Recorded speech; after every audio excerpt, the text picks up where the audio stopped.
Antes de entrar a nuestro estudio de esta noche, quiero invitarles a que inclinemos nuestros rostros y vamos a pedir la bendición del Señor.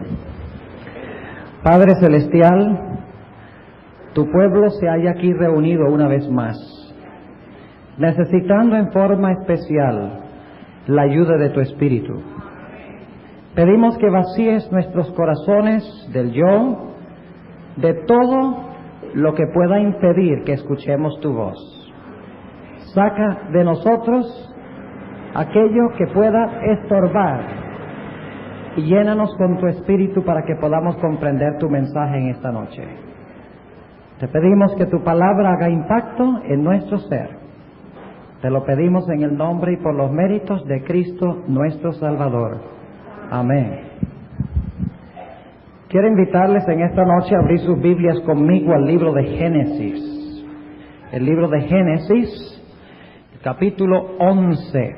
Génesis, el capítulo 11, será nuestro capítulo de estudio y lo estudiaremos junto con el libro de Apocalipsis, el capítulo 16 y el capítulo 17.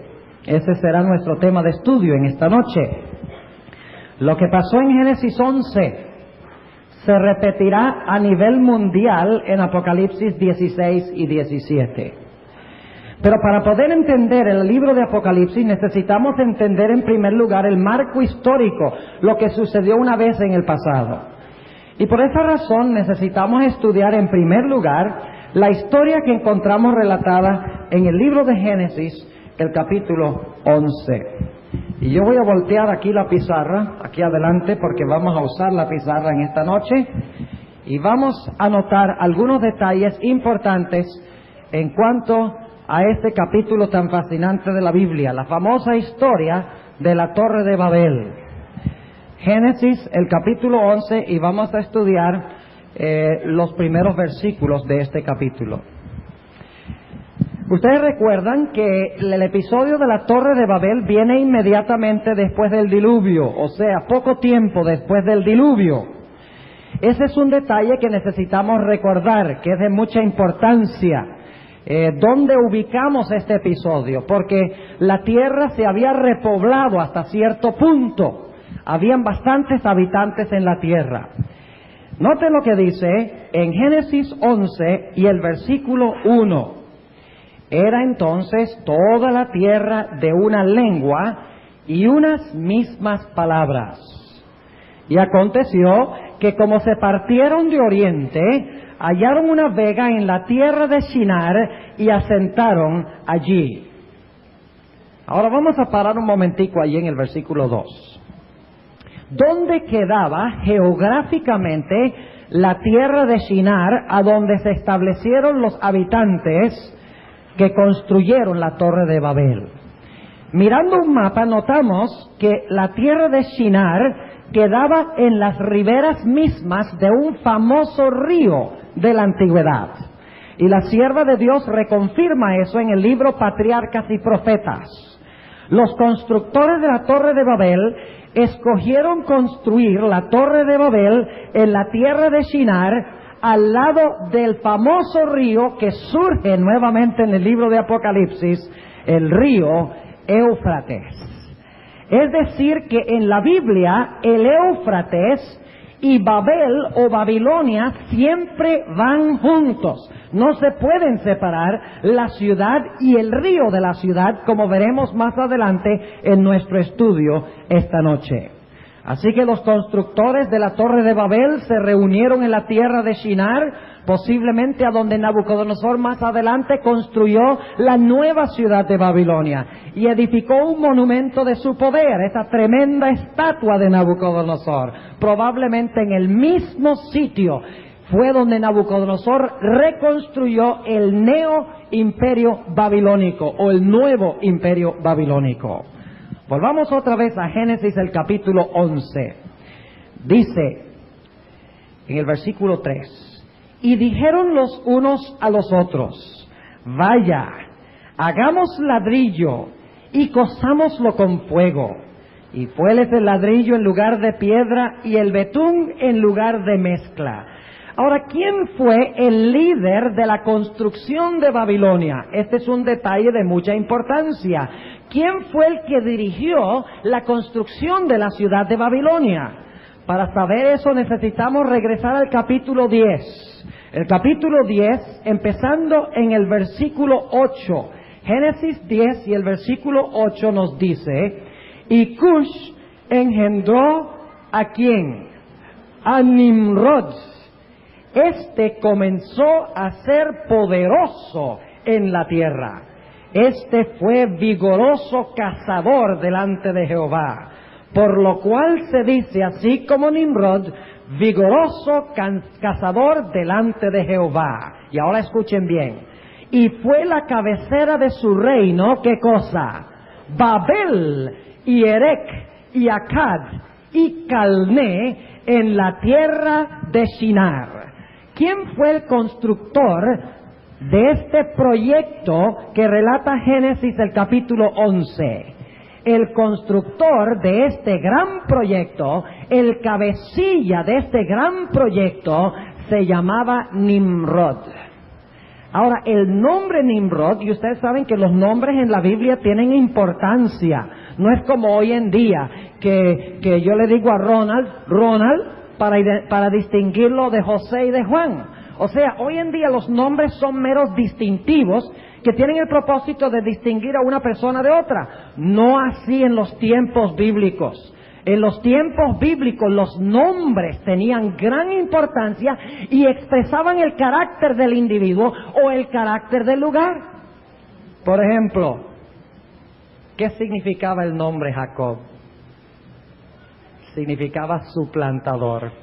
¿Vivió Jacob en armonía con su carácter, con su nombre, sí o no? Claro que sí. Pero cuando su carácter cambió, Dios dijo, no será más llamado tu nombre suplantador, sino que tu nombre será llamado Israel, que significa príncipe de Dios, porque has luchado con Dios y has prevalecido. Los nombres en la Biblia tienen importancia, tremenda importancia. Por ejemplo, Jezabel, mencioné hace algunas noches, el nombre Jezabel significa la consumidora, y en efecto consumió a Sansón. Y podríamos continuar la lista, los nombres de las 7 iglesias de Apocalipsis, el capítulo 2 y 3. Sus nombres son de gran importancia para entender las características de esas iglesias en la época cuando se levantaron. En otras palabras, en la Biblia, los nombres tienen una importancia tremenda e indican el carácter del que posee el nombre. Por eso fue que Nabucodonosor cambió los nombres de los 3 jóvenes, porque él quería cambiar el carácter de los 3 jóvenes. De Ananías, Misael y Azarías, Nabucodonosor dijo, a mí no me sirven esos nombres, porque esos nombres terminan de una forma que exalta al Dios del cielo. Y por lo tanto dijo, ¿cómo puedo hacer yo para que estos jóvenes sean transformados y cambiados? Tengo que empezar cambiándole los nombres. Y por lo tanto los llamó de acuerdo a los dioses de Babilonia: Shadrach, Meshach y Abednego. Inclusive cambió el nombre de Daniel a Belsasar. Muy interesante, porque quería indicar que tenía la intención de cambiar el carácter de los jóvenes. Ahora, volviendo otra vez a Génesis 11, el nombre Nimrod en el idioma hebreo significa rebelión. El nombre Nimrod, repito, significa rebelión. ¿Rebelión contra quién? Rebelión contra Jehová. Y en la mitología posterior a este episodio, Nimrod se conoce en la antigüedad invariablemente como el dios sol de las civilizaciones antiguas. Porque según los antiguos, cuando el gran Nimrod murió, su espíritu se fue a habitar en el sol y Nimrod llegó a ser el dios sol. Por lo tanto, 2 cosas debemos identificar con Nimrod.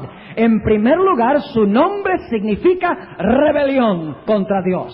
Y en segundo lugar, Nimrod se identifica estrechamente con el sol en la antigüedad. Es muy importante recordar eso, porque en Daniel 3 se levanta nuevamente un tremendo monumento por parte de Nabucodonosor. Y este monumento es de oro, el color del sol.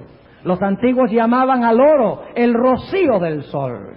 Y la intención del levantamiento de esa imagen era rebelión contra el Dios verdadero y exigir que el remanente de Dios adorara ese monumento de la grandeza humana. Rebelión. Nimrod, quien supuestamente llegó a ser el Dios Sol.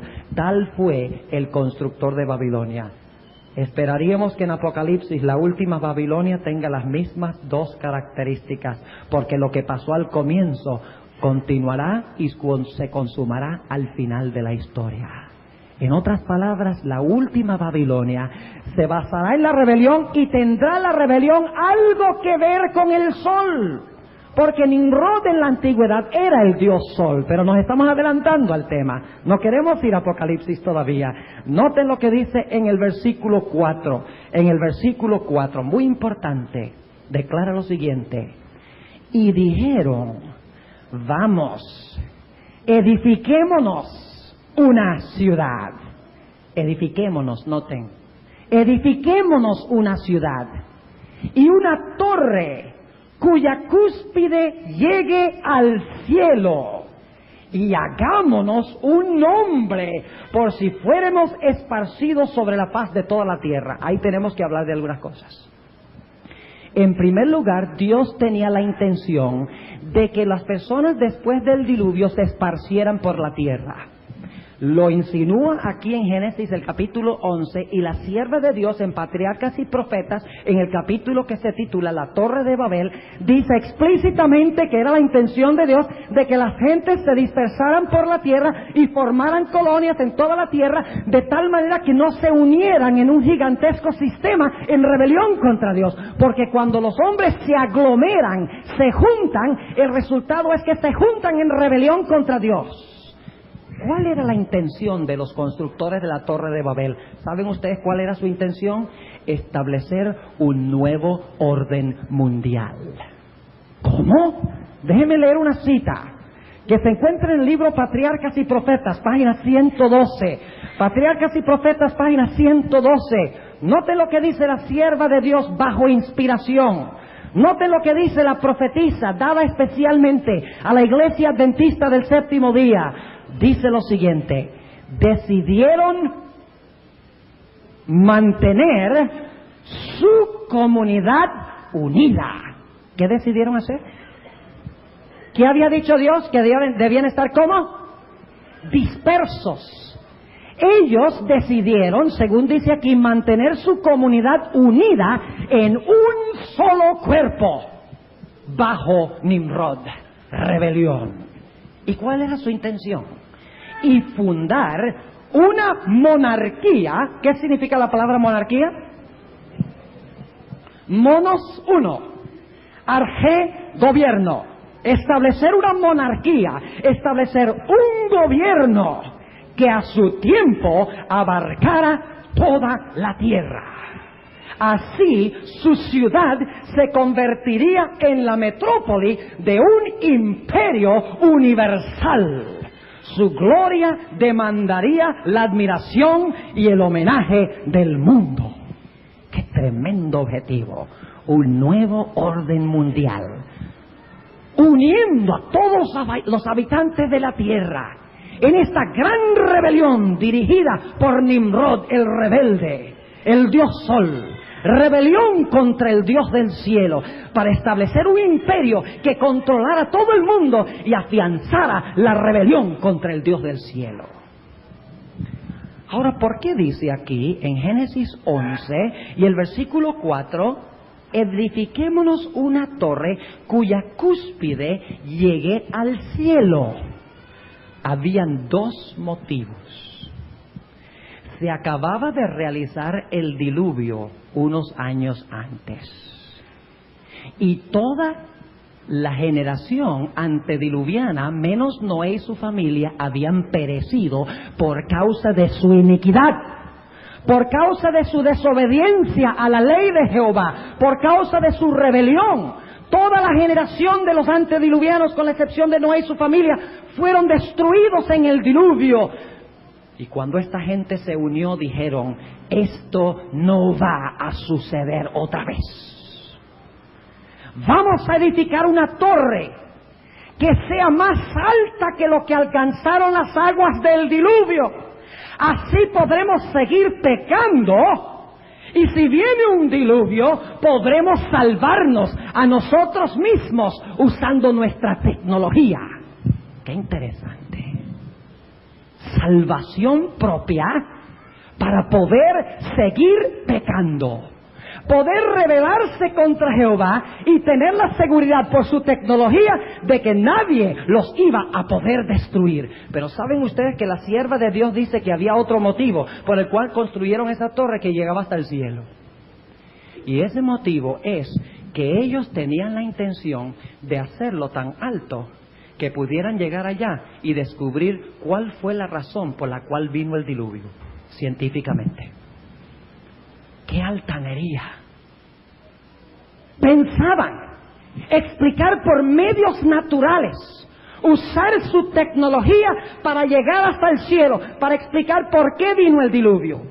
Pensaban construir una torre tan alta que podían salvarse a sí mismos y podían seguir pecando, podían seguir rebeldes contra Dios, podían seguir quebrantando la ley y estar seguros de que ni siquiera Dios podría destruirlos.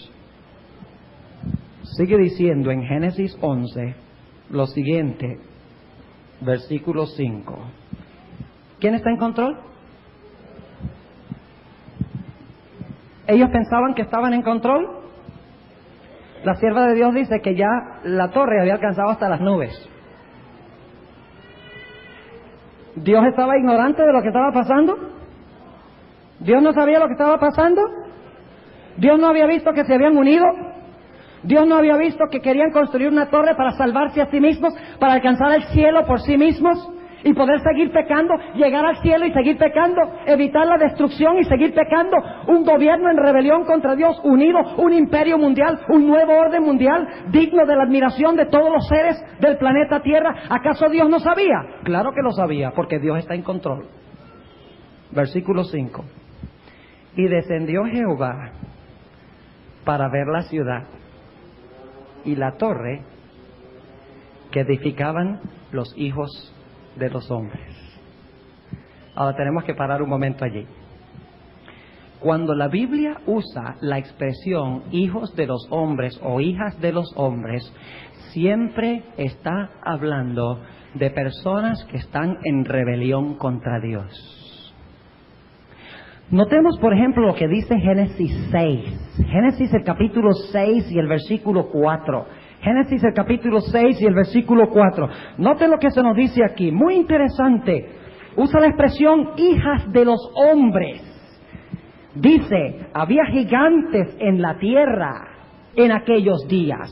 Y también después que entraron, ¿quiénes? Los hijos de Dios a las hijas de los hombres y les engendraron hijos. Estos fueron los valientes que desde la antigüedad fueron varones de nombre. En otras palabras, los hijos de Dios se mezclaron con las hijas de los hombres. Los santos de Dios se mezclaron con los rebeldes de la civilización antediluviana.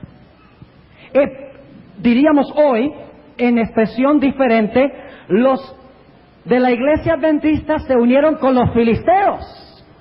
Los jóvenes adventistas se casaron con las filisteas. Y las señoritas adventistas se casaron con los filisteos. Hoy usaríamos ese tipo de expresión. En otras palabras, hubo un cruce entre los que servían a Dios y los que no servían a Dios. Noten también lo que dice Eclesiastés el capítulo 8 y el versículo 11. Eclesiastés el capítulo 8 y el versículo 11.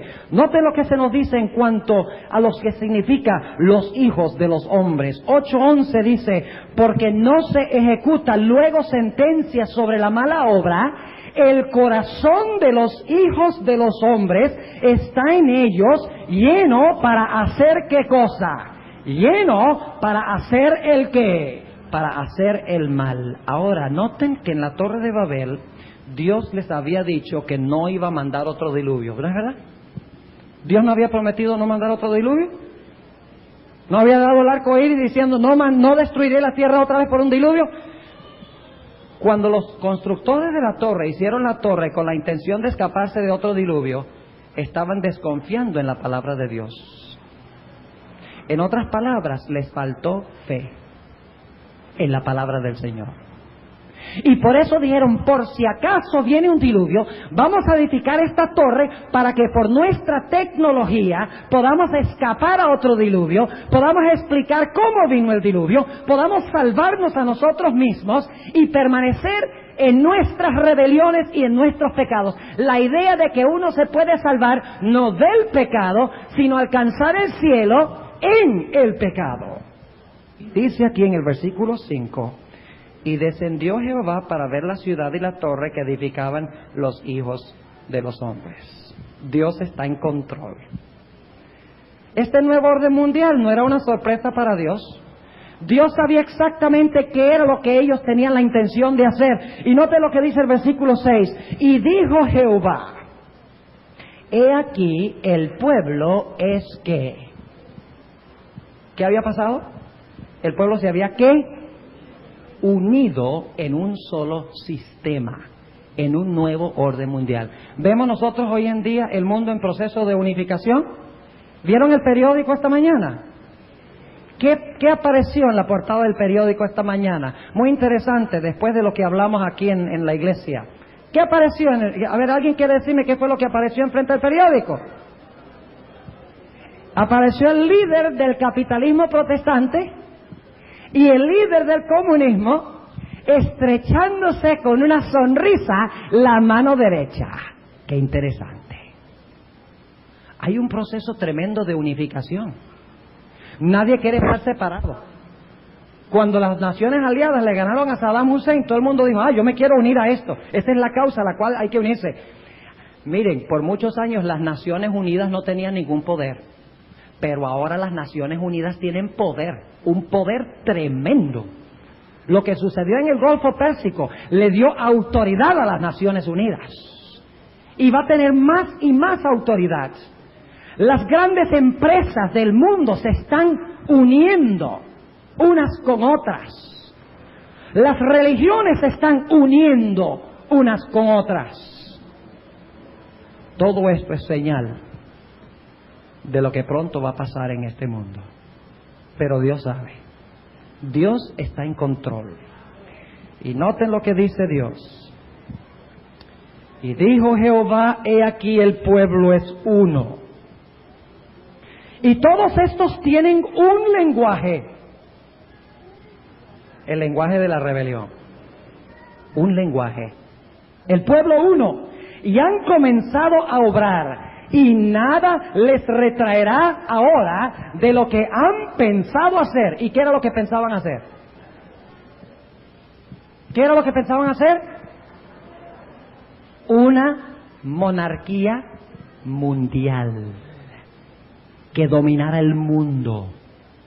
Y una torre que la gente admiraría y diría, ¡qué grande es Babilonia! ¡Qué grande es Nimrod! Y todos se iban a unir en rebelión contra Dios. Es interesante que la hermana White dice que no todo el mundo se unió para construir la torre. Dice que había un remanente fiel en las montañas, en el campo, que no fue a construir. Cuando vieron la rebelión, dijeron, la rebelión no es para nosotros, y se retiraron. Ahora notemos cómo concluye esta historia antes de ir a Apocalipsis. Versículo 7, ¿quién está en control? Lo primero que hace Dios es descender, ¿y qué hace? Mira la torre, como si estos hombres pudieran establecer un imperio en contra de Dios. ¡Qué temerarios!, ¿verdad? En el Salmo 37 dice que cuando los malos parecen prosperar, dice que Dios se ríe. En los cielos dice, estos hombres, ¿qué es lo que están pensando? ¿Que ellos pueden establecer un Reino Unido en contra mía? Eso no puede ser, eso es ridículo. Dios desciende y mira la torre. Y cuando mira la torre y ve cómo progresa, permite que llegue hasta cierto punto. Hay unidad tremenda y el proyecto va viento en popa. Pero luego Dios dice en el versículo 7, ahora pues, descendamos y confundamos allí sus lenguas, para que ninguno entienda el habla de su compañero. Ahora debemos añadir un detalle muy importante que no se menciona en Génesis 11. Se menciona en Apocalipsis y la sierva de Dios lo menciona en el libro Historia de la Redención, página 74. ella dice que no solamente se confundieron las lenguas en Babel, sino que Dios mandó un relámpago y truenos, y el relámpago pegó en la cima de la torre y la derrumbó. Eso es un detalle importante, que aparece cuando cae Babilonia en el futuro, lo cual significa que sucederá en la caída de Babilonia en el futuro. Debe haber sucedido en Génesis 11 también. No necesitamos depender de la hermana White para eso, pero es bueno tener la confirmación de ella. Y demuestra que ella siempre está en armonía con las Sagradas Escrituras. Dice aquí, entonces, confundamos sus lenguas, y están todos trabajando unidos. Fíjense cómo es la rebelión. En la rebelión también hay unidad. Satanás también está uniendo a su gente. ¿Ustedes creen que el papado y el comunismo y el capitalismo en verdad tienen mucho en común? ¿Ustedes creen que en verdad son muy parecidos esos tres sistemas? Olvídense, son como la diferencia de día y noche.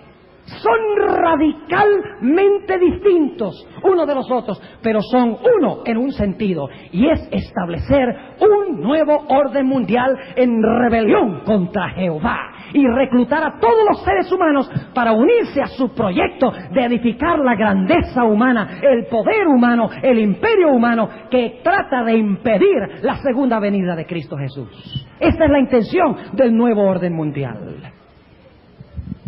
Todos están trabajando unidos para el mal en rebelión. Están trabajando con el Dios Sol, con Nimrod dirigiéndolos. El rebelde. La torre ha alcanzado ciertas proporciones.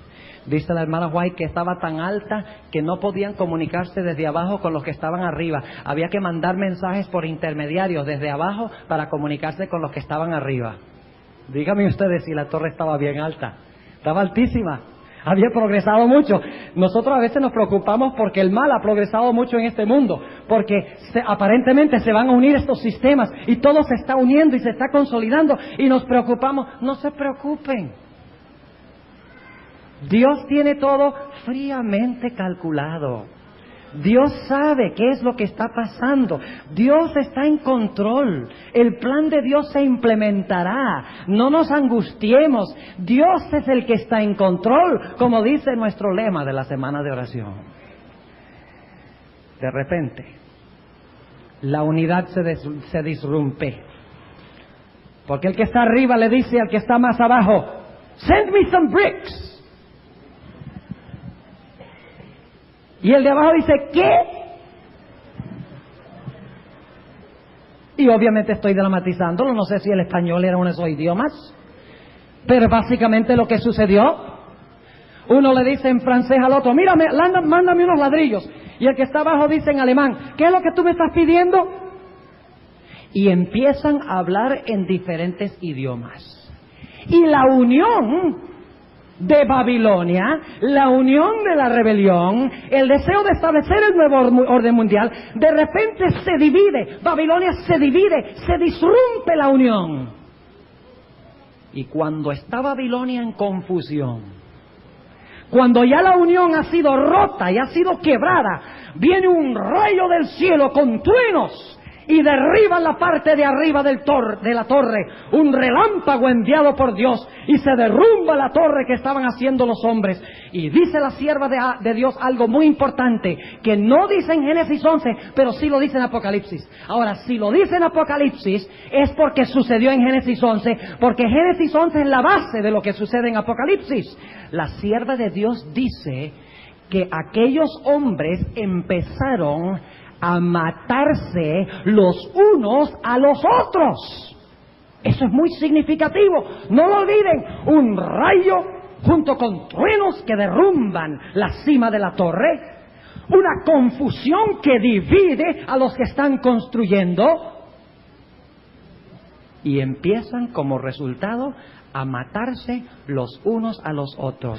Y dice en el versículo 8, así los esparció. En vez de unirse, ¿qué pasó? Fueron dispersos, fueron desunidos. Dice, así los esparció Jehová desde allí sobre la faz de toda la tierra, y dejaron de edificar la ciudad. Olvidaron su proyecto de establecer el nuevo orden mundial como resultado de la intervención del Dios que está en control. Y dice el versículo 9, por esto fue llamado el nombre de ella Babel, porque allí confundió Jehová el lenguaje de toda la tierra, y desde allí los esparció sobre la faz de toda la tierra.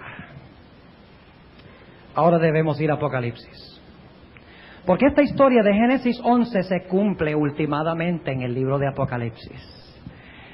Hemos hablado del libro de Malaquías Martin, las llaves de esta sangre, the keys of this blood, donde habla de la lucha entre Juan Pablo II, el Oriente comunista y el Occidente capitalista. 3 partes del deseo de establecer el nuevo orden mundial. La hermana White menciona estas 3 partes y el libro de Apocalipsis también. Y las 3 partes se llaman Babilonia. Vamos a Apocalipsis, el capítulo 16. Apocalipsis, el capítulo 16. Y vamos a notar que Babilonia tiene 3 partes.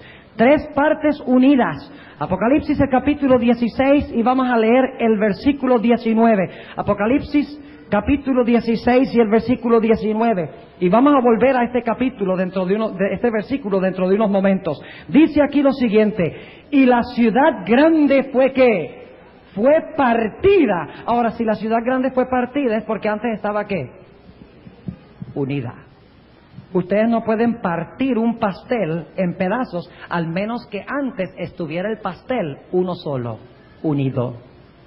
Dice, Babilonia fue partida en cuántas partes, lo cual significa que antes estaba unida en cuántas partes. Estaba unida en 3, porque si es partida en 3, antes había 3 partes donde estaba ¿qué? Unida. Noten lo que dice: y la ciudad grande fue partida en 3 partes, y las ciudades de las naciones ¿qué? Cayeron. Y la grande Babilonia vino en memoria delante de Dios para darle el cáliz del vino del furor de su ira. ¿Cuáles son las 3 partes de Babilonia? Vamos al versículo 13. Nos da la respuesta. Y vi salir de la boca del dragón y de la boca de la bestia y de la boca del falso profeta 3 espíritus inmundos a manera de ¿qué? De ranas. ¿Y cuál es la intención de estas 3 divisiones? ¿Cuál es la intención? Noten la última parte del versículo. Dice, y vi salir de la boca del dragón y de la boca de la bestia y de la boca del falso profeta 3 espíritus inmundos a manera de ranas, porque son espíritus de demonios que hacen señales para ir a los reyes de la tierra y de todo el mundo. ¿Para qué? Para congregarlos. ¿Qué significa esa palabra, congregarlos? ¿Qué pasó en la Torre de Babel? Se congregaron todos, se unieron todos en lucha ¿contra quién? Contra el Dios del cielo. Aquí dice, para congregarlos para la batalla de aquel gran día del Dios Todopoderoso. Y ese día de batalla, como veremos, es la segunda venida de Cristo Jesús, cuando Cristo manifestará su control. Así que Babilonia en los últimos días estará unida o dividida. Estará unida, ¿verdad? ¿Y qué es lo que unirá a Babilonia? Dice que Babilonia, que las 3 partes tienen algo en común. Y es que de la boca de cada uno salen 3 espíritus inmundos a manera de ranas. Lo cual significa que Babilonia está bajo el control ¿de qué? Bajo el control del espiritismo. Hará milagros. Estará bajo el control de espíritus inmundos. ¿Qué son espíritus inmundos? ¿Qué son espíritus inmundos? Cuando Jesús estuvo en la tierra, ¿qué echó Jesús? Echó espíritus inmundos. Ese es el nombre que se da. ¿Y quiénes eran esos espíritus inmundos? Eran demonios. O sea que Babilonia, lo que distingue las 3 partes de Babilonia, lo que caracteriza las 3 partes de Babilonia, es que los 3 son dominados por el ¿qué? Por el espiritismo. Y no creen ustedes que es la clase de espiritismo donde van a un lugar y hablan con una medium para que les haga aparecer a Abraham Lincoln. Eso está incluido, pero es mucho más.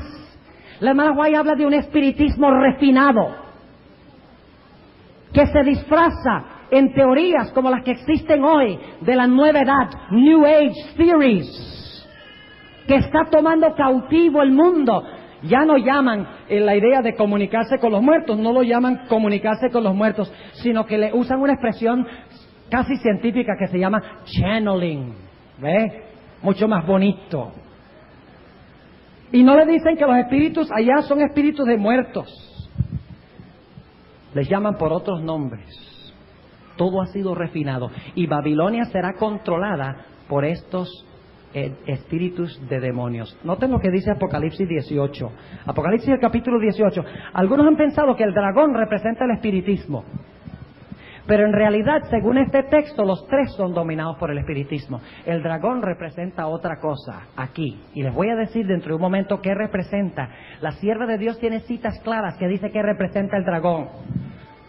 Note Apocalipsis 18 y el versículo 2. Desciende un ángel del cielo con gran potencia y clama con fortaleza en alta voz diciendo: caída es la grande Babilonia, y es hecha como... ¿Qué características tiene Babilonia? ¿Cuántas partes tiene Babilonia? Tiene 3 partes. ¿Están unidas o divididas al principio? Están unidas las 3. ¿Para qué están unidas? Para hacer guerra contra quién. En rebelión contra Dios. Son congregados para la batalla. Y dice aquí que Babilonia en sus 3 partes es hecha habitación ¿de qué?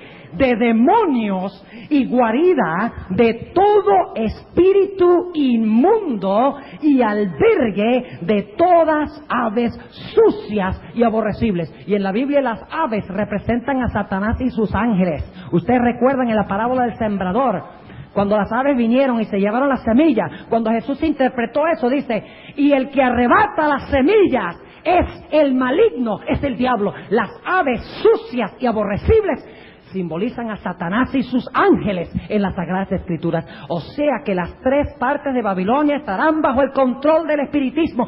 Por eso, mis hermanos, es tan importante que comprendamos la doctrina de la inmortalidad del alma, o de la mortalidad del alma mejor. Y estarán unidos para hacer guerra contra Dios, lo acabamos de leer. Unidos con el cemento del espiritismo. El espiritismo es el cemento de Babilonia. Porque hay una cosa que todas las religiones apóstatas tienen en común. Las religiones orientales son espiritistas, porque creen que el alma sale del cuerpo y sigue viviendo. La Iglesia Católica enseña que el alma del hombre sigue viviendo después de la muerte. La mayoría de las sectas protestantes dicen lo mismo. Así que fácilmente el mundo puede ser unido por esta herejía, porque todos creen en común. Y cuando empiecen a suceder milagros en la Iglesia Católica, las demás iglesias empezarán a mirar y decir: es lo que siempre hemos creído, que los muertos pueden venir y beneficiar a los vivos. Y ese día está empezando ahora. Así que Babilonia tendrá 3 partes, unidas en rebelión contra Jehová, con la intención de establecer un nuevo orden mundial que dominará y controlará todo el mundo. Una monarquía mundial dirigida por estos 3, con un cabecilla del cual hablaremos dentro de un momento cuando lleguemos a Apocalipsis, el capítulo 17. Ahora, ¿a dónde se encontrará esta nueva ciudad de Babilonia? ¿A dónde será construida? Noten lo que dice Apocalipsis 16 y el versículo 12. Apocalipsis, el capítulo 16 y el versículo 12. Dice: y el 6º ángel derramó su copa sobre el gran río Éufrates. ¿Dónde será construida la Babilonia del versículo 13?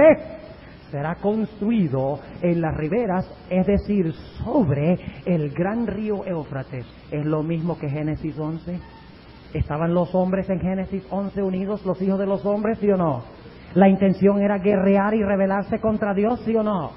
¿Construyeron la torre para establecer un imperio mundial para luchar contra el reino de Jehová? Sí. ¿Fue construida la torre al lado del río Éufrates? ¿La Babilonia final será construida al lado del río Éufrates, sí o no? Claro que sí. Entonces todos nosotros debemos poner los ojos allá en Irak, porque por allá es que pasa el Éufrates, ¿verdad? Bueno, y no dice allí que Babilonia, se va a reedificar Babilonia y que Babilonia va a estar construida sobre el Éufrates.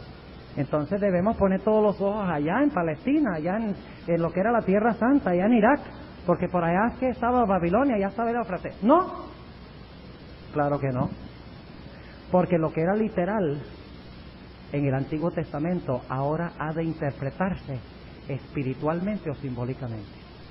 Lo que era local en el Antiguo Testamento ahora se entiende desde una perspectiva universal, desde una perspectiva mundial, y se entiende simbólicamente. Dios dijo en Isaías que Babilonia nunca sería reconstruida. Entonces, ¿cómo podemos decir que en Apocalipsis 16 Babilonia va a existir de nuevo? Hay una sola forma de explicarlo. No será la Babilonia literal, que Dios dijo que nunca sería reconstruida, sino que es la Babilonia ¿qué? La Babilonia espiritual. Será una Babilonia mundial. Será un río mundial. Si Babilonia es mundial, entonces el río Éufrates también debe ser ¿qué? También debe ser mundial. La Babilonia final también será construida en las riberas o sobre el río Éufrates. Ahora, ¿qué representa el Éufrates?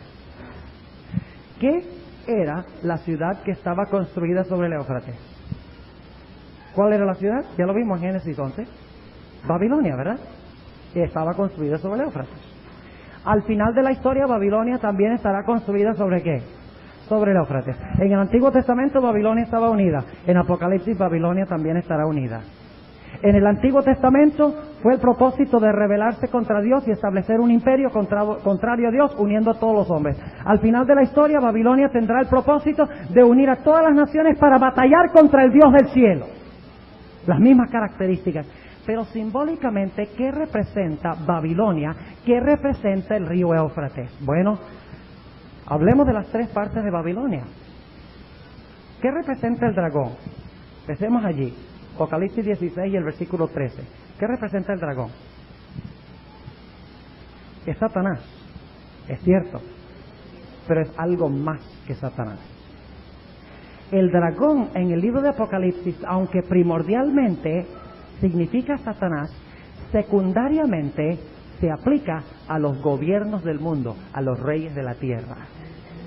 Y ustedes dirán, ¿cómo sabemos eso? Por ejemplo, en Ezequiel 29 y el versículo 3 se le llama a Faraón el gran dragón. A Faraón. En Apocalipsis 12:4 dice que el dragón se paró al lado de la mujer para devorar a su hijo cuando hubiese nacido.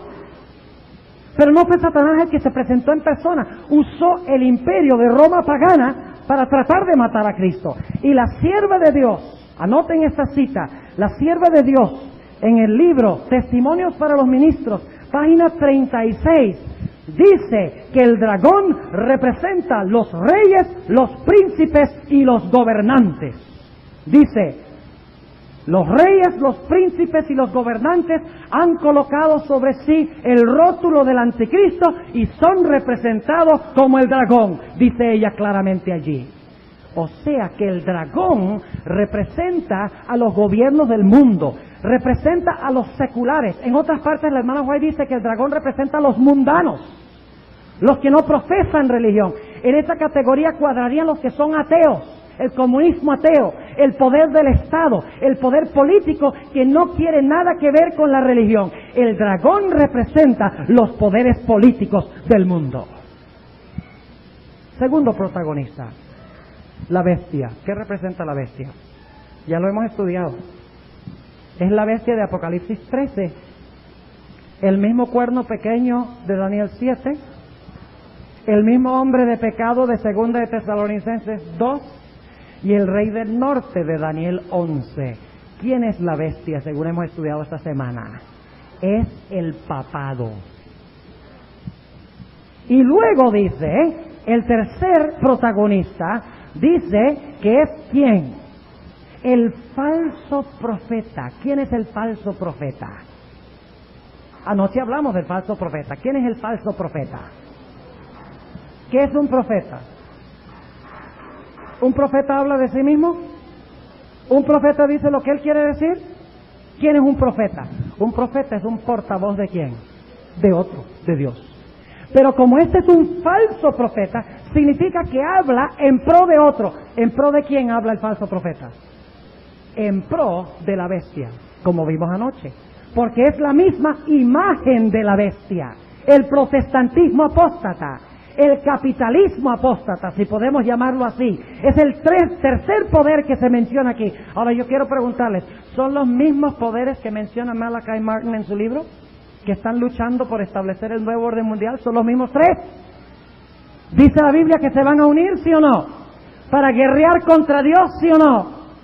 Se va a llamar Babilonia y se va a construir sobre el río Éufrates espiritual. Ese gran sistema mundial en rebelión contra Jehová. Ahora, ¿qué representa el Éufrates? Ya sabemos entonces qué representa el dragón, la bestia y el falso profeta. Debe preguntarles esto. ¿El dragón está en todo el mundo? ¿El dragón es mundial? ¿Todo el mundo tiene gobiernos? ¿Todo el mundo tiene mundanos? ¿Que no profesan religión, sí o no? Claro que sí. Ahora la bestia. ¿Dónde está la bestia? ¿En Jerusalén?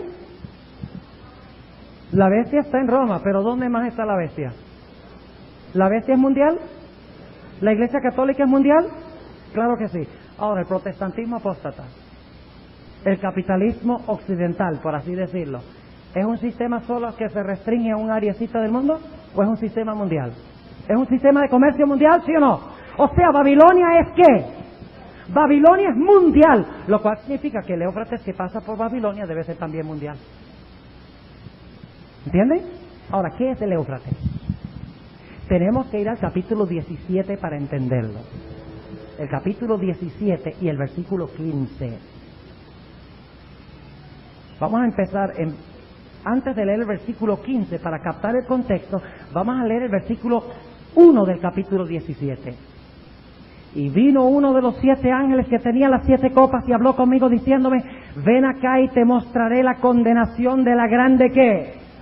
La grande ramera, la cual está sentada sobre muchas ¿qué?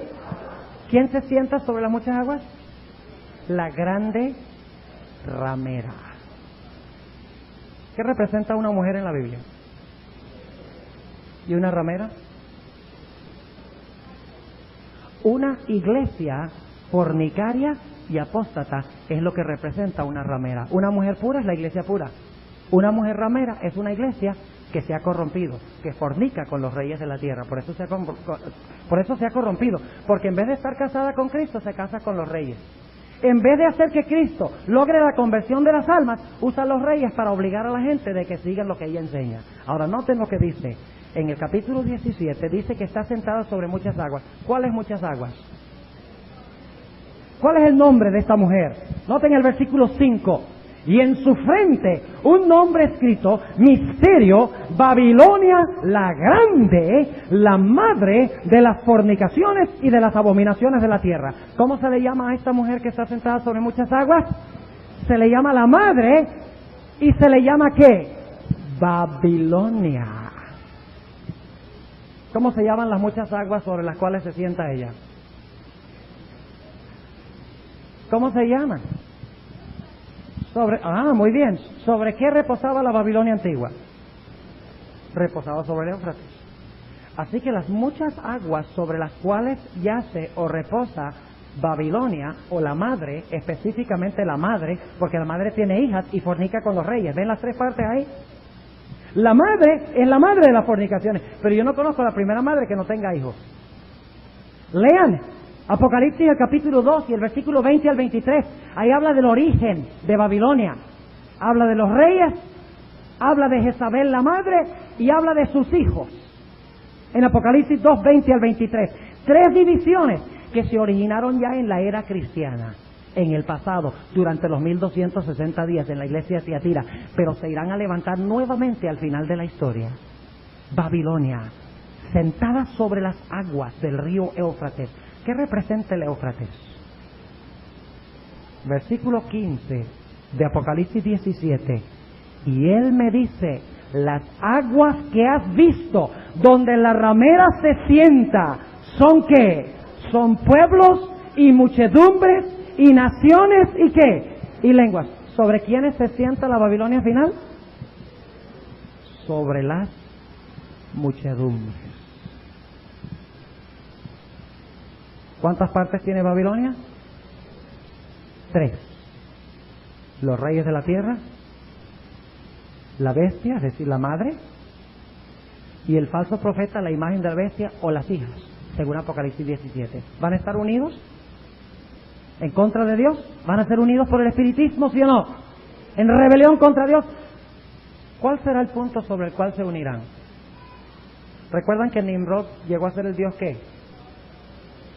¿Y qué va a imponer este sistema? ¿Qué es lo que van a imponer? La marca de la bestia. ¿Y qué es la marca de la bestia? El día del sol. Sunday. Ese será el punto de rebelión.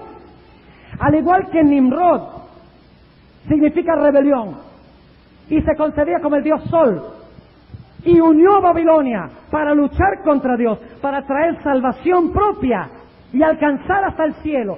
De la misma forma, la Babilonia, al final de la historia, las 3 divisiones se unirán en rebelión contra Dios. Y su punto en común será la imposición de la marca de la bestia, la observancia del día del sol como el día de reposo. En rebelión contra lo que Dios ha revelado. Dios ha revelado que el Dios sol no es el Dios, que el día del sol no es el día que debemos de guardar. Dios ha revelado que el 7º día conmemora que servimos al verdadero Dios. Así que el que no guarda el sábado está en rebelión contra Dios. Y está unido con el que creían que era el Dios Sol. Están unidos con Nimrod, cuyo nombre significa rebelión. Y si quedan en Babilonia, pertenecerán al nuevo orden mundial, y al nuevo orden mundial le va a pasar algo terrible, como estudiaremos dentro de unos momentos.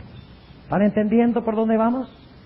Ahora, la Babilonia en los últimos días construirá su torre y casi todo el mundo quedará engañado. ¿Qué enseña Babilonia? Noten lo que dice, el conflicto de los siglos, página 629. El conflicto de los siglos, página 629. ¿Por qué aquellas personas construyeron la torre?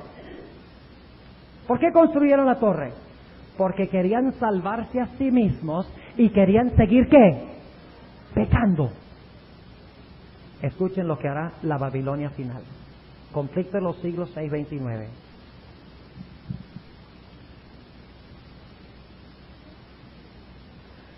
Un estudio de la Biblia hecho con oración mostraría a los protestantes el verdadero carácter del papado y se lo haría aborrecer y rehuir. Pero muchos son tan sabios en su propia opinión que no sienten ninguna necesidad de buscar humildemente a Dios para ser conducidos a la verdad. Aunque se enorgullecen de su ilustración, desconocen tanto las sagradas escrituras como el poder de Dios. Escuchen esto, la nueva teología en la iglesia adventista, muchos están enseñando esto mismo. Y terminarán en Babilonia, ténganlo por cierto. Esas personas terminarán en Babilonia. ¿Qué personas? Notemos. Necesitan algo para calmar sus conciencias y buscan lo que es menos espiritual y humillante. Lo que desean es un modo de olvidar a Dios, pero que parezca recordarlo. ¿Y cómo lo hace? El papado responde perfectamente a las necesidades de todas estas personas. Es adecuado a 2 clases de seres humanos que abarcan casi a todo el mundo. ¿Cómo es adecuado el papado a casi todas las personas que abarcan casi todo el mundo? Noten, los que quisieran salvarse por sus méritos y los que quisieran salvarse en sus pecados. Tal es el secreto de su poder. ¿La Babilonia final va a decir lo mismo? ¿Va a querer construir su torre en rebelión contra Dios?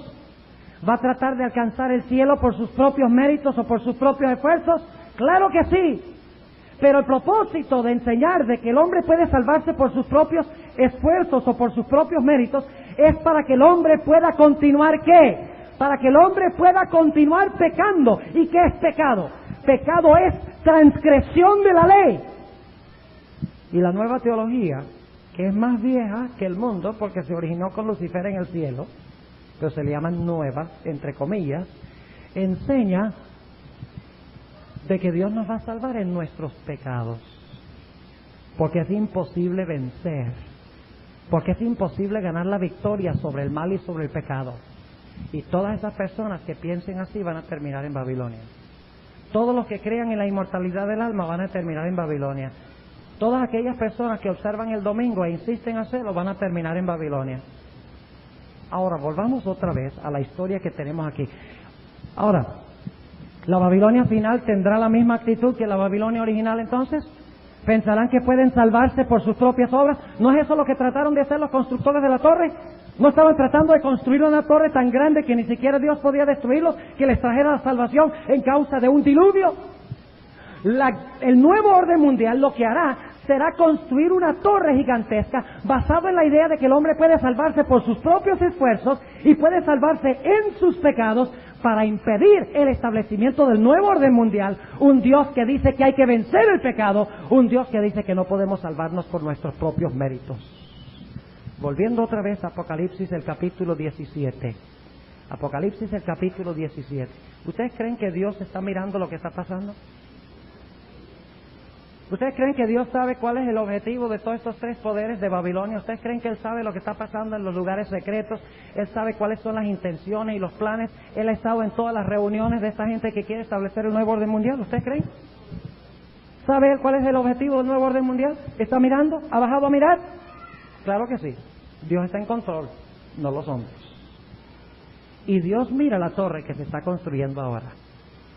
La torre de Babilonia. Mira cómo el mundo se está uniendo. Mira cómo el mundo quiere salvarse por sus méritos y en sus pecados. Quiere alcanzar el cielo por sus propios esfuerzos y seguir pecando. Mira cómo el mundo se rebela contra Dios. Mira cómo finalmente se va a establecer una ley dominical que exalta el domingo como Nimrod del dios Sol. Él está viendo todo esto y está dejando que los hijos de los hombres sigan construyendo sus ideas del nuevo orden mundial, como dice Malachi Martin. Pero llegará un momento en que Babilonia, que está unida, será dividida. Y eso es lo que queremos estudiar a continuación. Noten lo que dice Apocalipsis, el capítulo 17, Apocalipsis, el capítulo 17, y vamos a leer el versículo 1 al 5, y luego vamos a leer los versículos 16 al 18, 1 al 5. Y vi uno de los 7 ángeles que tenían las 7 copas y habló conmigo diciéndome: ven acá y te mostraré la condenación de la grande ramera, la cual está sentada sobre muchas aguas. Las muchas aguas son las muchedumbres. O sea que Babilonia domina las muchedumbres, controla las muchedumbres, gobierna sobre las muchedumbres del mundo en un nuevo orden mundial. Versículo 2. Con la cual han fornicado los reyes de los Estados Unidos. ¿Quiénes han fornicado con esta ramera? ¿Los reyes de dónde? ¿Va a haber un nuevo orden mundial bajo el dominio de la ramera? ¿Sí o no? Sí. Con la cual han fornicado los reyes de la tierra, y los que moran en la tierra se han embriagado con el vino de su fornicación. Y el vino son sus falsas doctrinas, según Testimonios para los Ministros, página 58. Sus falsas doctrinas que emborrachan. Si ustedes creen que las doctrinas de Babilonia no emborrachan, traten ustedes de convertir, aún con el poder de Dios, a un individuo cuya mente ha sido contaminada con los errores de Babilonia. ¿Cuántos de ustedes han tratado de darle alguna vez un estudio bíblico a un borracho? ¿Puede razonar? ¿Puede entender? No. De la misma forma, la gente que ha sido saturada con el vino de Babilonia no es capaz de pensar rectamente. Es imposible. Por eso muchas veces presentamos la verdad de Dios de una forma clara, de una forma lógica, y la gente no lo acepta, porque está borracha con el vino de Babilonia. Babilonia se ha encargado de emborracharnos. Se han embriagado todas las naciones del vino del furor de su fornicación. Es decir, que esta ramera está unida ¿con quiénes? Con los reyes de la tierra. Y ella emborracha a los reyes, y ella emborracha a las aguas o a las muchedumbres que tiene bajo su control para establecer este nuevo orden mundial. Versículo 3. Y me llevó en espíritu al desierto y vi una mujer sentada sobre una bestia bermeja. Yo les pregunto algo: cuando un hombre monta un caballo, ¿el caballo dirige al hombre o el hombre dirige al caballo? Si sabe montar. El jinete dirige al caballo. Y esta mujer está montada sobre esta bestia, lo cual significa que esta mujer controla a esta bestia. Ella le dice a la bestia qué es lo que debe hacer. Y la bestia son las muchedumbres que ella controla, porque se encuentra sentada sobre muchas aguas, pero las muchas aguas son una bestia tremenda que ella domina en el mundo. El nuevo orden mundial domina a los reyes, tiene sus hijas y domina a sus hijas, tiene control absoluto. Y dice que está sentada sobre una bestia bermeja. ¿Por qué bermeja? ¿Por qué roja? El versículo 6 lo explica. Y vi la mujer embriagada de la sangre de los santos y de la sangre de los mártires de Jesús. Y cuando la vi, quedé maravillado de grande admiración. Esta bestia bermeja es roja porque derrama la sangre de los santos, de los hijos de Dios. Y noten el versículo 4. Y la mujer estaba vestida ¿de qué? De púrpura y de escarlata. Y el versículo anterior dice que tienen nombres ¿de qué? Blasfemia. ¿Ustedes recuerdan que hablamos del cuerno pequeño? Y de la bestia de Apocalipsis 13, donde dice que habla blasfemias y que persigue a los santos. Y aquí dice que está vestida de púrpura y de escarlata y dorada con oro y adornada de piedras preciosas. ¿Recuerdan Daniel 11? Donde habla de estas mismas cosas del rey del norte. ¿Está hablando de lo mismo, sí o no? Claro que sí. Y dice, teniendo un cáliz de oro en su mano, lleno de las abominaciones y de la suciedad de su fornicación. ¿Qué tiene en su mano? Una copa. ¿Y qué tiene en la copa? Vino. ¿Y le está dando vino a quiénes? A las naciones y a los reyes. Está engañando a las naciones y los reyes para que ellos crean que ella va a establecer el nuevo orden mundial y va a traer una época de paz y prosperidad. Pero el problema es que el versículo 5 dice que en su frente hay un nombre escrito: Misterio Babilonia la Grande, la madre de las fornicaciones y de las abominaciones de la tierra. ¿Quién va a controlar el nuevo orden mundial? ¿Comunismo? ¿El protestantismo? ¿Las hijas? ¿Quién va a controlar el nuevo orden mundial? La madre. ¿Recuerdan las citas que leí ayer donde Pablo VI y Juan 23 dicen que la iglesia como una madre o la madre iglesia invita a sus hijos separados que se unan a ella? Ahora entienden un poquito más la significación y la importancia de esas citas. Porque la iglesia católica se le llama la iglesia ¿qué? La madre iglesia. Y a las sectas protestantes se le llaman las hijas separadas. Lo único es que ya no están tan separadas. Porque es que quieren venir a la madre. Y yo a veces les digo, y por favor no me tomen mal los que son miembros de la Iglesia Católica, pero esto lo digo con toda sinceridad porque me interesa de que ustedes vean la verdad en esta noche. ¿Qué sucedería si ustedes descubrieran que la persona que ustedes creen que es su madre es una bruja?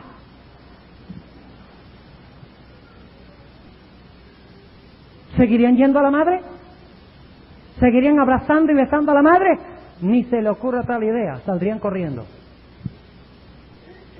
Sin embargo, hay muchas personas que están yendo a la madre, la están abrazando y la están besando a la madre iglesia, cuando esa madre iglesia, dice la Biblia, que está llena de demonios, es una bruja. Y lo digo, no en son de burla, lo digo porque la Sagrada Escritura la presenta como una ramera, fornicaria, que dominará todo el mundo, a los reyes. Ahora vayamos rápidamente al capítulo 17 y el versículo 16. 17-16 declara lo siguiente: y los 10 cuernos que viste en la bestia. Óigame, ¿cuántos cuernos? ¿Cuántos dedos de los pies? ¿Cuántos cuernos en la cabeza de la bestia de Daniel 7? ¿Cuántos cuernos en la cabeza de la bestia de Apocalipsis 13? ¿Cuántos cuernos en la bestia de Apocalipsis 17? 10. ¿Es el mismo poder, sí o no? Sí. Al igual que en Daniel 2, el hierro y el barro se mezclaron, la iglesia y el Estado se mezcló para obligar a los hombres durante la Edad Media a seguir lo que decía la iglesia. Eso va a suceder de nuevo, porque la ramera, la iglesia, va a fornicar con los reyes de la tierra, dice aquí. Y note lo que dice el versículo 16: y los 10 cuernos que viste en la bestia, algo va a pasar tremendo, algo va a suceder con los reyes. Algo va a suceder con el protestantismo en relación con la madre. ¿Qué van a hacer los reyes? Y dice, y los 10 cuernos que viste en la bestia, estos que aborrecerán a la ramera. Óigame. En la sexta plaga dice que las aguas del río Éufrates se secan. Ahora, si las aguas representan muchedumbres, que la ramera se sienta sobre las muchedumbres y las controla, ¿qué significará secarse las aguas? Significa que en algún momento de la historia las muchedumbres le van a quitar su apoyo a la ramera. Y los reyes de la tierra le van a quitar su apoyo. O sea, donde antes Babilonia estaba unida, Babilonia será ¿qué? Babilonia será dividida unos contra otros. ¿No es lo que está diciendo? Porque en el capítulo 17, la primera parte dice que la ramera y los reyes están ¿qué? Gozando en su fornicación. Y la ramera le está dando vino a las muchedumbres, sus falsas doctrinas, le está dando vino a los reyes y se están deleitando. Inclusive controla a los comerciantes y el comercio de la tierra, según Apocalipsis 18, que es lo mismo que Apocalipsis 17, solo que en Apocalipsis 17 se presenta Babilonia bajo el símbolo de una mujer, mientras que en el 18 se presenta como una ciudad. Y ustedes dicen, ¿cómo sabemos eso? Noten Apocalipsis 17, 18. Dice, y la mujer que has visto es la grande ciudad que tiene reino sobre los reyes de la tierra. Es lo mismo. Solo que en Apocalipsis 17 enfatiza que ella controla a los reyes. En Apocalipsis 18 ella controla el comercio. Interesante. Y todos están unidos. Los comerciantes de la tierra se unieron a la ramera, las muchedumbres están apoyando a la ramera, los reyes están apoyando a la ramera, las hijas están apoyando a la ramera, todos están unidos para establecer un nuevo orden mundial, fornicando contra Dios y bebiendo el vino de falsa doctrina. Y creen que está al alcance establecer una era de paz y prosperidad y seguridad, pero en el momento crítico, las aguas del Éufrates se secarán, las muchedumbres quitarán su apoyo de la ramera, pero no solamente las muchedumbres, sino ¿quiénes más? Dice los 10 cuernos que viste en la bestia, estos aborrecerán a la ramera, es decir, el barro se separará ¿de qué? Se separará del hierro en un momento de la historia y no irán juntos más. ¿Y qué harán con la ramera? Dice, la harán desolada y desnuda y comerán sus carnes y la quemarán con fuego. ¿Qué pasó en la Torre de Babel con esta unión? ¿Recuerdan? ¿Qué pasó?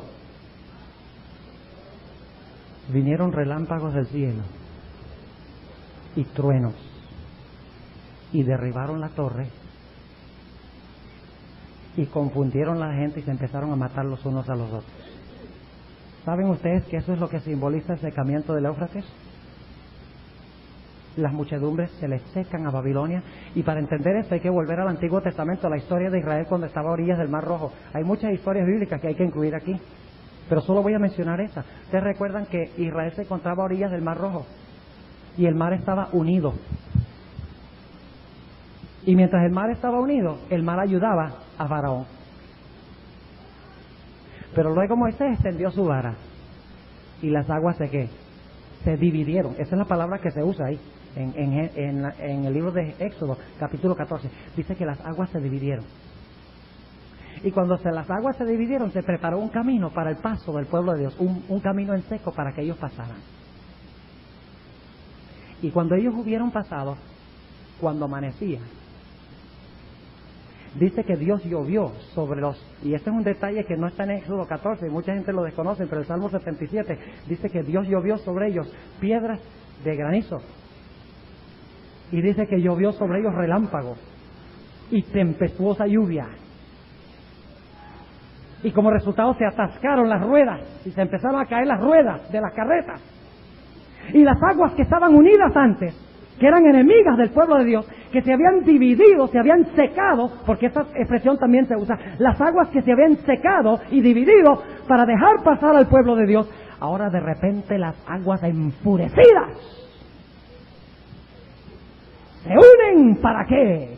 Para aniquilar a Faraón y sus gentes. Eso es lo que va a pasar con Babilonia. El pueblo de Dios estará a orillas del Mar Rojo espiritual, sin escape. Todos habrán decidido una noche dar el golpe decisivo que reducirá al remanente al silencio. Dice la hermana White que estarán escondidos en las cuevas, en las montañas, algunos en las cárceles, mientras que hombres armados andarán por todas partes, listos a emprender la obra de destrucción como Faraón contra Israel. Pero Dios está en control. Nuevo orden mundial está por aniquilar a los hijos de Dios. Y esa es la característica de Babilonia. Babilonia tiene dos características en la Biblia. En primer lugar, Babilonia depende sobre la sabiduría humana y enseña tradiciones y enseñanzas humanas. Y en segundo lugar, procura destruir a los que no van en armonía con lo que ella enseña.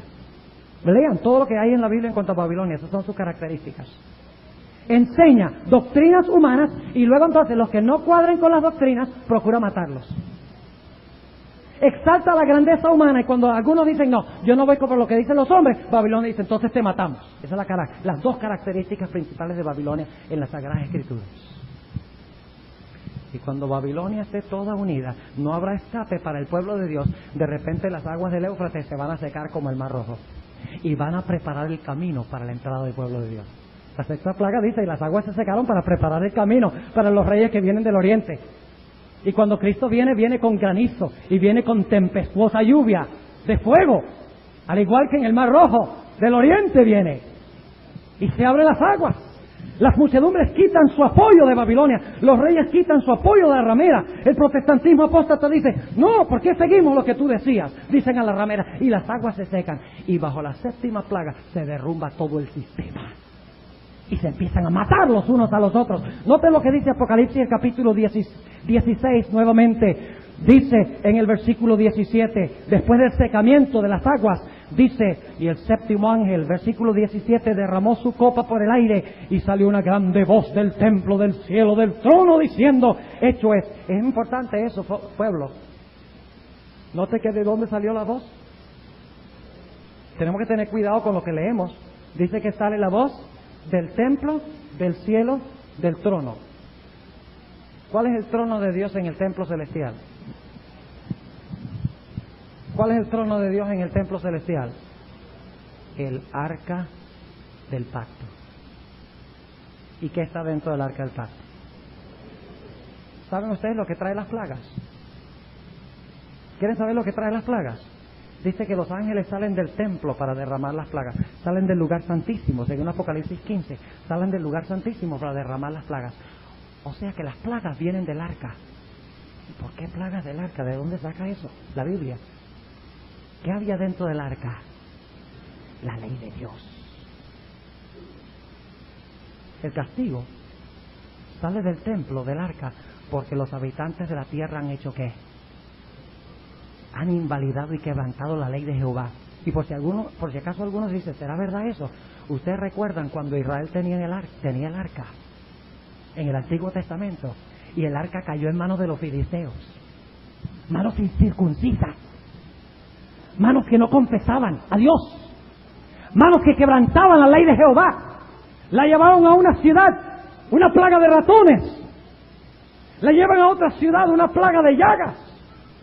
El arca derramó plagas sobre manos incircuncisas que insistían en quebrantar la ley de Jehová. Y por eso dice aquí que esta séptima plaga viene directo del templo, del cielo, del trono. Y la voz dice, se acabó, hecho es. No más nuevo orden mundial. Se acabó la idea de un reino en rebelión contra mí. Ahora la unión va a terminar en división. Y noten lo que dice en el versículo 18. Entonces fueron, por si acaso alguno duda todavía, entonces fueron hechos ¿qué? Relámpagos y voces y truenos. Y hubo un gran temblor de tierra, un terremoto tan grande cual no fue jamás desde que los hombres han estado sobre la tierra. Ahora déjenme parar un momentico ahí. ¿Ustedes recuerdan en la Revolución Francesa que hubo un terremoto? Dice que hubo un terremoto y cayó una 10ª parte de la ciudad de Babilonia, porque de las 10 divisiones de Europa cayó Francia. Uno de los reinos del papado cayó en la Revolución Francesa. Una 10ª parte fue tumbada por el terremoto. Pero aquí nuevamente habla de un terremoto. ¿Y qué pasó en la Revolución Francesa? ¿Qué hizo el pueblo? Se rebeló ¿contra quiénes? Contra la iglesia. Y contra los reyes. Eran los reyes y la iglesia y las muchedumbres, todos contra todos. ¿Verdad? Ahora, aquí habla de otro terremoto, pero este no es en Francia. Este es mundial, porque Babilonia es mundial. Dice, entonces, versículo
18 fueron hechos relámpagos y voces y truenos, y hubo un gran temblor de tierra, un terremoto tan grande cual no fue jamás desde que los hombres han estado sobre la tierra. ¿Y qué pasó cuando se oyó la voz de Dios y hubo el terremoto y se vieron relámpagos y hubo truenos como en la torre de Babel? ¿Qué pasó? ¿Qué pasó en Babel? ¿Babel fue qué? Dividida. Note lo que dice Apocalipsis 16, 19. Y la ciudad grande fue partida en 3 partes. Ya no está unida más. Empiezan a luchar los unos contra los otros. Y las ciudades de las naciones cayeron. Y la grande Babilonia vino en memoria delante de Dios para darle el cáliz del vino del furor de su ira. Y luego el próximo evento en Apocalipsis 19 es la segunda venida de Cristo. ¿Cuál es el próximo evento después de los pies de hierro y barro? Es la segunda venida de Cristo. ¿Cuál es el nuevo orden mundial? ¿Cuál es el verdadero nuevo orden mundial? El de Cristo, que viene de afuera de la historia, no de adentro de la historia. No viene como resultado de reestructurar la economía del mundo, o de que los reyes de la tierra se unan con la iglesia, o de que el protestantismo imponga el día domingo como día de reposo. No viene como resultado de nada de eso. La Biblia deja muy en claro que el único nuevo orden mundial vendrá por parte de uno que es eterno, uno que viene de afuera de la historia, el verdadero Dios, que vendrá como Rey de Reyes y Señor de Señores. Antes de terminar en esta noche, tenemos que leer el testimonio de Isaías 47. Isaías, el capítulo 47, habla de la caída de Babilonia y de la actitud de Babilonia. Isaías, el capítulo 47. Noten la actitud de Babilonia. Y vamos a empezar leyendo en el versículo 4. En el versículo 4 de Isaías 47. Nuestro Redentor, Jehová de los ejércitos es su nombre, el Santo de Israel. Siéntate, calla y entra en tinieblas, hija de los caldeos, porque nunca más te llamarán señora de reinos. Enojéme contra mi pueblo, profané mi heredad y entreguélos en tu mano. No les hiciste misericordia. ¿Qué pasó con Babilonia? ¿Qué no hizo con el pueblo de Dios? No tuvo misericordia con el pueblo de Dios. Sobre el viejo agravaste mucho tu yugo. ¿Y qué dice Babilonia? El versículo 7. Y dijiste, para siempre seré señora. ¿No es eso lo que dijo Nabucodonosor cuando hizo la estatua? Para siempre seré señora. Y no has pensado en esto, ni te acordaste de tu postrimería. Oye pues ahora esto, delicada, la que está sentada confiadamente, la que dice en su corazón, yo soy, y fuera de mí no hay más. No quedaré viuda, ni conoceré orfandad. Es lo que dice Babilonia. Estas dos cosas te vendrán de repente en un mismo día. Orfandad y viudez, en toda tu perfección, vendrán sobre ti. ¿Y por qué? Por la multitud de tus adivinanzas y por la copia de tus muchos agüeros, los que pronostican. ¿Recuerdan en Daniel 2? ¿A quiénes llamó Nabucodonosor para revelar el futuro? A los pronosticadores, a los sabios, a los que eran capaces de decir los presagios. Versículo 10, porque te confiaste en tu maldad diciendo, nadie me ve. Tu sabiduría y tu misma ciencia te engañaron y dijiste en tu corazón, yo y no más. Vendrá pues sobre ti mal, cuyo nacimiento no sabrás. Caerá sobre ti quebrantamiento, el cual no podrás remediar, y destrucción que no sabrás vendrá de repente sobre ti. Cuando digan paz y seguridad, vendrá destrucción. ¿Cómo? Estate ahora en tus encantamentos. Versículo 12. Y con la multitud de tus agüeros, en los cuales te fatigaste desde tu niñez, quizá podrás mejorarte, quizá te fortificarás, hablando en son de burla. Hazte fatigado en la multitud de tus consejos. Parezcan ahora y defiéndete los contempladores de los cielos.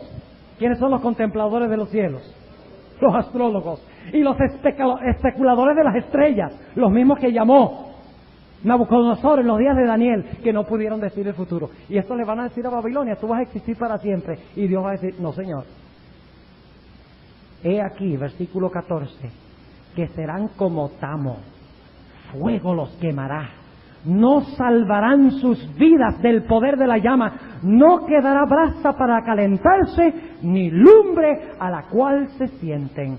Así te serán aquellos con quienes te fatigaste, tus negociantes desde tu niñez. Cada uno echará por su camino, o sea que va a ser ¿qué? Abandonada.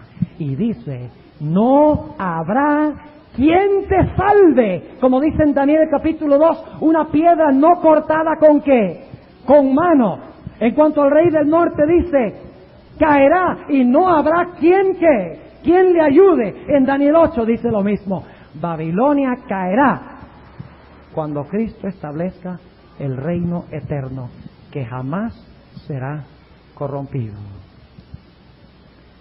La Iglesia Adventista tiene un mensaje glorioso, un mensaje extraordinario que coliga toda la Escritura y desenmascara la idea del nuevo orden mundial. Nos sentaremos nosotros en las bancas a alimentarnos de lo que estamos escuchando y no le contaremos al mundo estas cosas. El mundo anda en incertidumbre, mis hermanos. El mundo está angustiado, no sabe qué es lo que está pasando, no se explica. Está en incertidumbre. ¿Quién les va a dar certidumbre? ¿Quién les va a revelar estas cosas? ¿Quién les va a ayudar a escapar del nuevo orden mundial que impone la marca de la bestia? Si no somos nosotros los adventistas del séptimo día. Mis hermanos, Dios nos ha dado grandes privilegios, pero nuestros privilegios son también grandes responsabilidades. Mientras más luz tenemos, más responsables somos. ¿Por qué no buscamos a nuestros vecinos y ofrecemos estudiar las profecías con ellos? ¿Por qué no tomamos esa decisión? ¿Por qué no decidimos en el trabajo hablar con nuestros compañeros de trabajo? ¿Por qué no hacemos la decisión de hablar con nuestros familiares? Puede ser que no nos escuchen, pero por lo menos debemos hacer el intento. Algo se pegará, algo se les pegará y algo funcionará en su mente hasta que finalmente el Espíritu Santo podrá traerlos a una decisión. De nada vale tener esta verdad en un libro. Dios la ha dado esta verdad para que la proclamemos al mundo. Yo quiero preguntar en esta noche a los adventistas del séptimo día que tenemos aquí en este lugar, ¿cuántos quieren decirle al Señor Jesucristo, yo deseo con todas las fuerzas de mi corazón estar en el nuevo orden mundial que establecerá Cristo, y yo quiero, por la gracia de Dios, compartir ese mensaje con las personas que me rodean? Si cada uno de nosotros testificáramos de esa forma, les digo que la iglesia de Bayamón tendría que hacer 3 o 4 extensiones en cuestión de un año, porque no cabría la gente. ¿No sería maravilloso eso? Ahora quiero hablar con los que no son miembros de la iglesia adventista del séptimo día. Ustedes han escuchado el mensaje de esta noche, posiblemente han escuchado otros mensajes también.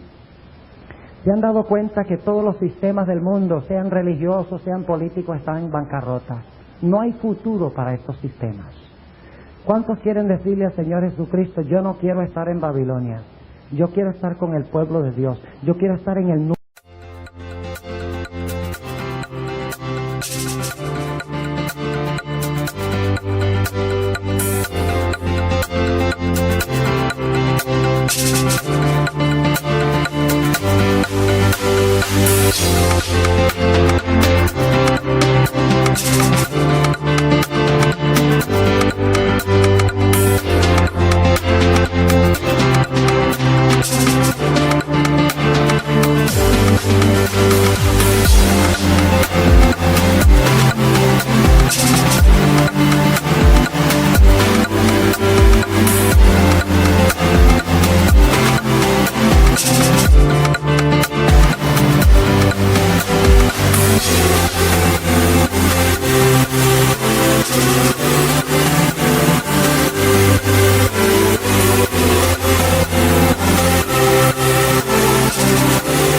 orden mundial, a donde se guardan los mandamientos de Dios, a donde se siguen las pisadas del Señor Jesucristo. ¿Hay alguna persona que no es miembro de la iglesia adventista que quiere colocarse de pie y quiere decirle eso al Señor Jesucristo en esta noche? ¿Alguno que no es miembro de la iglesia adventista Quiero pedirle que con valentía se coloquen de pie en esta noche y le digan a Jesús, yo no quiero nada con Babilonia, yo quiero estar con el pueblo de Dios, yo quiero estar con Cristo Jesús. ¿Hay alguno en esta noche? Póngase de pie, por favor. Aquellas personas no sientan que es un gran sacrificio hacerlo, es un privilegio. Gloria al Señor por estas almas que se están colocando de pie. ¿Hay alguno más en esta noche que quisiera decirle esto a Jesús? No dejen que pase, gloria al Señor, joven, no dejen que pase esta oportunidad, porque puede ser que no tengan otra oportunidad después de esta noche. Nuestra vida está en manos del Señor. ¿Hay alguno más en esta noche, antes de tener la oración, pidiendo una bendición especial para estas almas? No dejen pasar la ocasión. Yo no conozco a la gente aquí, yo no sé quiénes son adventistas y quiénes no son adventistas, pero yo sé que probablemente hay gente aquí que no... Gloria al Señor por esta señorita que se ha colocado de pie. Yo sé que deben haber algunos más. Quiero darles un par de segundos nada más para que respondan al llamado del Señor. ¿Alguien más antes de tener la oración? Yo quiero orar para pedirle al Señor que les ayude a escapar de este nuevo orden mundial, les ayude a pertenecer al verdadero remanente de Dios. ¿Alguno más en esta noche que quiere decirle esto al Señor Jesús? No sé, el joven arriba que tiene el bebé, si usted es adventista, el de camisa azul arriba, no es adventista, se ha colocado de pie también. Gloria al Señor. ¿Alguno más en esta noche? El Señor le bendiga. Yo sabía que había otra persona. ¿Alguien más? A mí no me gusta hacer llamados largos. Atrás contra la pared tenemos otro. A mí no me gusta hacer llamados largos. El Espíritu Santo trae convicción al corazón. Voy a tener la oración en un par de instantes. El tiempo se acaba, la oportunidad por esta noche se cierra. Uno más antes de tener la oración que quiere responderle a Jesús en esta noche. Si mientras estoy orando hay alguno más que quiere colocarse de pie y quiere decirle esto al Señor Jesús, háganlo mientras todos los ojos están cerrados, mientras que todos están meditando en la oración. Colóquense de pie, oremos. Nuestro Padre y nuestro Dios, en esta noche hemos estudiado en cuanto al plan que tendrá el hombre de establecer un nuevo orden mundial en rebelión en contra de tu gobierno. Señor, está claro en nuestras mentes que ningún sistema de este mundo puede perdurar o permanecer. Y por esa razón en esta noche queremos aliarnos con tu reino. Queremos aliarnos con Jesús, el Rey de Reyes y Señor de Señores, porque los que están con Él son llamados y elegidos y fieles. Te doy gracias por las almas que se han colocado de pie. Han respondido a tu llamado de salir de Babilonia e ingresar a tu pueblo y pertenecer al verdadero nuevo orden mundial. Te ruego, Señor, que tú bendigas a estas almas que se han colocado de pie y que nada en el mundo estorbe el paso de unirse con tu remanente y de desechar de una vez por todas a Babilonia. Y ahora, Señor, si hay alguno más en esta noche, mientras todos los ojos están cerrados, si hay alguno más en esta noche que quisiera decirle al Señor Jesús, yo quiero escapar de las cosas que sucederán en el mundo y quiero aliarme con Jesús, yo pido que tú toques el corazón de esas personas para que se coloquen de pie en este mismo instante. Gracias, Señor, por haber escuchado esta oración, una oración sincera que expresa el deseo intenso de mi alma. Te ruego, Señor, que todos podamos escapar las cosas que vienen y podamos encontrarnos en el reino eterno que será establecido por nuestro amante, justo y perfecto Señor Jesucristo. Gracias, Señor, por haber estado con nosotros y gracias por responder nuestra oración. En el nombre de Jesús. Amén.